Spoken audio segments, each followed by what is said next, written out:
Kasunod ng isang Pinoy na namatay sa Ukraine dahil sa pakikipaglaban umano para sa Russia, isang Pilipino naman ang prisoner of war ng Ukraine matapos ding umanib umano sa Russian forces. Wala siya sa database ng DMW o OWA pero kinumpirma sa kanyang pamilya ng International Red Cross ang sunod na hakbang ng gobyerno sa pagtutok ni Chino Gaston. Raymond Santos Gumangan, Anulid, Alcala, Pangasinan. Noong December 8, pinost sa Facebook page ng isang proyekto ng gobyerno ng Ukraine ang video na ito ng isang Pilipinong prisoner of war umano. Ang nagpakilalang si Raymond Gumangan na taga Alcala, Pangasinan, tinawag na isang mercenary o bayarang sundalo na kabilang raw sa mga puwersa ng Russia na nahuli ng Ukrainian Armed Forces.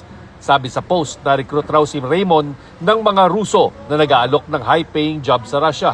They said when I apply, I will assign in logistic.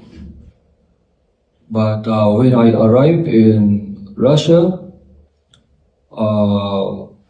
I was assigned in carpenter. A side contract,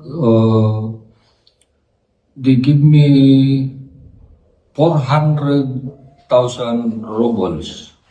And how much your salary was in months? I don't know what is the exact, but I think 200,000 rubles.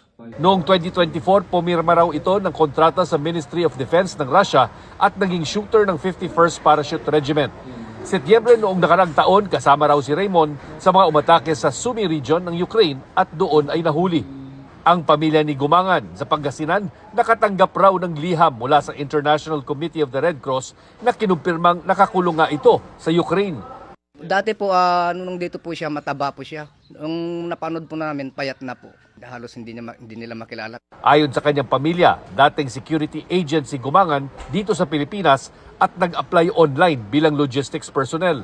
Meron siya nakausap through online na hindi namin kilala. Hindi rin siya Pilipino. Siya yung contact ng father namin na tumulong mag-apply and makapunta sa Russia. Nag-update naman siya sa amin before or after niya makapunta sa Russia, nagkaon ni status niya doon. Dalawang option nila doon. So, una is logistics or doon sa tutulong sa military.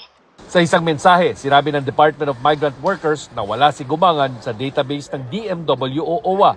Makikipag-ugnayan raw ang ahensya sa Department of Foreign Affairs para malaman kung paano nakaalis ng bansa si Gumangan at kung paano ito ligtas na maibabalik sa bansa. Noong nakarang linggo lang, iniulat ng military intelligence ng Ukraine, may isa pang Pilipinong mercenary na napatay naman sa engkwentro ng Russia at Ukraine.